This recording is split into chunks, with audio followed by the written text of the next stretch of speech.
Marc, we appreciate your time so much. We know you are extremely busy, but out of all of us here, you're the only one who can say, Super Bowl champ and that you've really covered them. But, no big deal.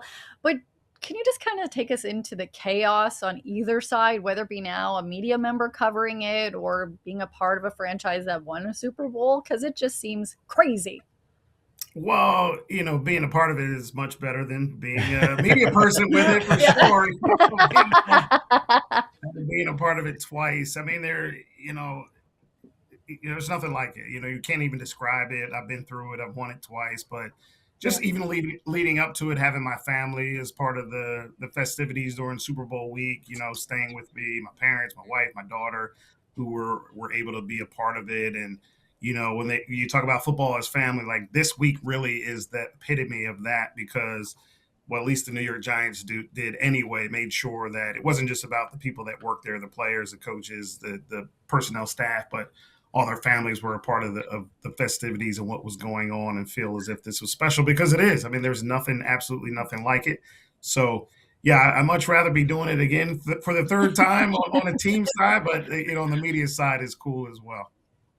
Well, on the media side, you have so many wonderful articles. Your analysis is appreciated for all of us that are watching at home, wherever it may be. But the thing I keep hearing over and over again, people be like, there's no sexy storylines about the Super Bowl, which I disagree with, is what are some storylines that stick out for you going into this? Like, do you disagree with them, or do you, in fact, think this is a non sexy Super Bowl? I think it's chock full of, just sexy or unprecedented or, just the fact that absolutely nobody had these two teams in the Super Bowl to start the season. I thought the Patriots would have an excellent resurgence. And, I picked them to kind of flip their record from 4-13 to 13-4. So I could pat my back with that, but never would have thought they would have been in the Super Bowl. In Seattle, I thought, okay, what's Sam Darnold going to do after he fell apart? With the Vikings at the end of the year is like, okay, they're investing a lot in this offseason with him to say he can do it again. And he got better, to his credit, he did. So just the Sam Darnold aspect, the Patriots resurgence aspect of it, two teams that absolutely nobody had to be here right now, to be in it. I think that's a great storyline as well. There's tons of great players that are going to be in this. Just from the Seattle side, and Jackson Smith and Jigba, the year that he's had, that whole defense. I mean, can't even talk about the defense because everybody that they've got that they've had. The Patriots, they really rebuilt their team in an off season. Drake Maye was a foundation a year ago, but all the moves they made in free agency, the moves they made in the draft, all the moves they made to get Mike Vrabel as their head coach. So to me, there's tons and tons of intrigue with this Super Bowl, and it should be a lot of fun. Yeah, and it feels like there's a lot of people that have hated the Patriots for years that are angry or hate watching them again, right? Because they're back in the Super Bowl. Well, I never knew how much, for me being, I started out with the Philadelphia Eagles. I was NFC East, you hate the NFC East people. Then I went to the Bills, which was kind of like, okay. And then once I got to the Giants in that first Super Bowl, I never understood how much the people hated the Patriots until we got into that Super Bowl. And it was Super Bowl week where every single person was like, beat the Patriots. We hate them. And I really was clueless being a part of it because I'm thinking, well, I hate the Cowboys. I hate the Eagles. I hate the Washington. But, really that week, that Super Bowl week, our first one that was 18 years ago, the anniversary of it, in Glendale, Arizona, where I realized how much the outside world or other teams just hate the Patriots. So, yeah, I guess that's back now. Yeah, it's it's definitely back. And it's amazing, they had so many years with Brady, and we see teams like really struggle to find their franchise quarterback for so long. And, quickly the Patriots land on Drake Maye. I was looking through some of your old articles on May 6th. You said he was going to have a breakout season. I think, him being an MVP candidate is myself on the back again. Thanks. You can bat pack again. But what to you makes Drake Maye special? Because I know, there's a lot of, hey, look, his numbers aren't really popping off the page here in the playoffs. It's like, have you seen the defense he's been going up against? He's still finding a way to make plays that help his team win football games. But ultimately, what are you seeing from Drake Maye? Yeah, so he played at an MVP level for most of the season, and look, the Patriots' opponents during the season weren't the best. I mean, 11 of the teams they played, their coaches got fired. And they also played some other bottom feeders. So, they did feast off of a lot of bad teams. But to their credit, they won the games. They did what they were supposed to do. Now in the playoffs, they played three of the best defenses in the league, and they've struggled. But he made the plays when he needed to make the plays. And that's really what you want out of your franchise quarterback is when it's a team game, when it's a team effort, like, okay, our defense is stepping up now, our special teams is stepping up, but our franchise quarterback has to still make those plays when they are there to be made, no matter how few and far between they may be, as we saw just in their last game against Denver. He had to make 4 plays. He made those 4 plays. Jared Stidham, the backup quarterback for the Broncos, those plays were there. He could not absolutely make those plays. Bo Nix was in there, possibly. But you have to give him credit, Drake Maye, for making the plays when they're there to be made in the playoffs, whereas in the regular season, it was more at a high level of, okay, I'm carrying the offense. We're at a high level. So we'll see in the Super Bowl. He's going to see it again because Seattle can say, okay, those 3 defenses, hold my beer. We're better than all 3 of those. So Drake Maye is going to absolutely have to play a lot better in order for them to pull the upset.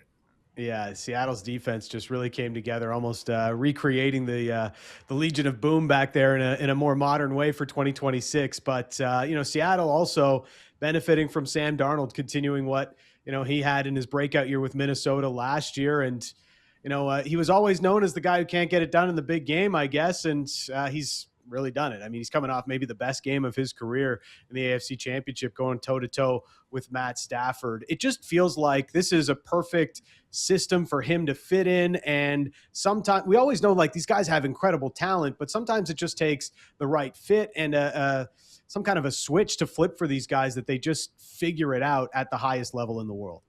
Yeah, I mean, the Sam Darnold journey is unprecedented in the history of the NFL. But every single team from now on that doesn't have a quarterback is going to say we can get our Sam Darnold, and it's never going to get done. Look, it's never going to happen again where a guy goes with the second pick of the draft and then he's third pick of the draft and then he goes to 5 teams and then he possibly is a Super Bowl champion. It'll never happen again. But every team is going to try to do that. And Sam has always been supremely talented. The movement, the arm, the playmaking, he's had that. It was just the turnovers that really got him, the turnovers and the inconsistency. And there was still even some of that this year where, last year with Minnesota, he had a great year. And then at the end, it fell apart because he was turning the ball over and then he couldn't raise the level. This year, he led the league in interceptions. So, but he had the other good stuff going, which countered that. And they were such a good team that they offset that. Okay, then it was that second game against the Rams where he threw 2 interceptions in the first half. It was like, okay, here we go again with Sam. He's about to fall apart. And then you talked about, changing. Like, it was like, I keep saying he's like Neo with the Matrix, where that second half, that fourth quarter, where he just like, okay, Sam's about to throw his 3rd and 4th interception. But no, he took it and then he went. And then since then, he's just been absolutely crushing it. I think 5 touchdowns, only 1 interception. And it's just taken his game to another level. He just unlocked all of that, where he just let all that go and hasn't turned the ball over, and all the positive plays have been there. So it's really just a unique story, and happy for him because I always thought he had the talent to be a good, really good player. We're hearing about these remarkable moments on the field. You were an all Ivy League wide receiver at Princeton in 93 and 94. Have you shown any jersey of in the back? Yeah, we see it. Don't you worry. Have you shown any of the current players your highlight reel? No. This is actually, I'm at my mom's house right now, so she has this. This is not even my house, my regular studio. But man, I can see it now. Jeez, I would have handled it differently. But yeah, how about that? No, I was okay. But I always thought, the older you get, the better you were.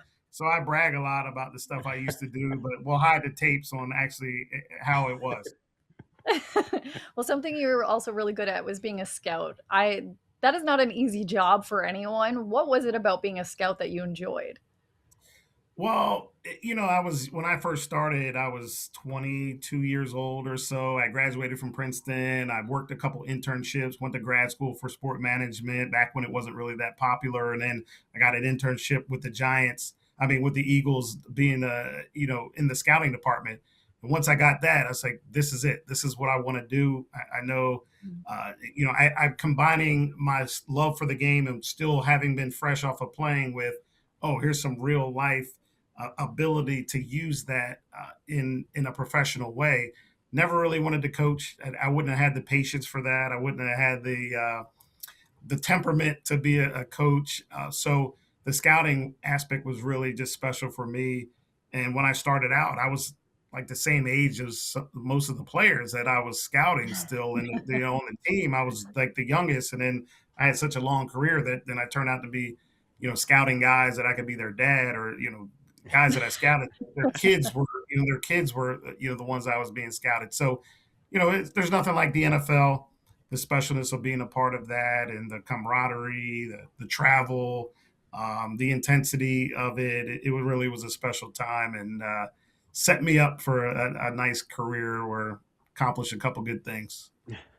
And as a scout, obviously Super Bowl teams are built through the draft, certainly, and especially the Seahawks. Looking at their draft record over the last 3 seasons and their roster, man, it's just like it's hard to hit on that many picks at the level they've hit. Like, they've just found stars on both sides of the ball at all areas of the draft. Yeah, that you have to give John Schneider just unbelievable credit for the way that he's built this team.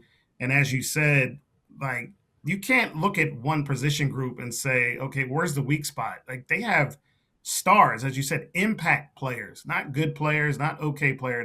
They have impact players at just about every single position group. And that's a testament to John Schneider and his scouting staff, not just him, not just the GM, but all those scouts, those area scouts that get out on the road. They're pro scouts that have signed some of these guys as well in free agency. And, Sam Darnold was kind of the final piece that brought it all together, because you still need that quarterback to do it. The decision to walk away from Geno Smith and sign Sam brought it all together. But yeah, for John Schneider and his staff to crush it like this for basically 3 years is just amazing, where you can look at every single position group and say, oh, we're the best in this, we're the best in the league, but no, we're not even the best in the position group on our team. So it's really a super talented group that plays hard. That's the thing, that they're talented, but these guys just play hard on both sides.